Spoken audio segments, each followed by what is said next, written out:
তোমরা সবাই জমিনবাসীর প্রতি রহম করো। জমিনে মুসলিমই থাকতে হবে, তাদের প্রতি রহম করতে হবে এমন নয়, জমিনবাসী যারাই আছে সবার প্রতি রহম করো, জাতি ধর্ম বর্ণ নির্বিশেষে। এমনকি পশু পাখির প্রতিও দয়া করো।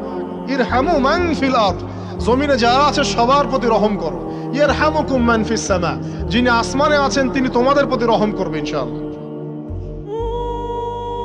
ইসলাম এই কথাগুলো বলেছে 1400 বছর আগে। আজকের এই বিশ্বের সোকল্ড এই মডার্ন বিশ্বে যেখানে মানুষের রক্তের কোনো দাম নাই, সেখানে ইসলাম পশু পাখির অধিকার নিয়ে কথা বলেছে 1400 বছর আগে। কাদেরকে কি শিখাতে আসেন? কোরআন এবং সুন্নাহর বাইরে অভ্রান্ত সত্যের কোনো উৎস আছে? এখানে যা আছে তাই চূড়ান্ত। মানতে চাইলে মানেন, না মানতে চাইলে জাহান্নামে যান, কেউ তো বাধ্য করছে না। লাকুম দীনুকুম ওয়ালিয়া দীন। আল্লাহ পাকের রহমত দেখেন। আরেক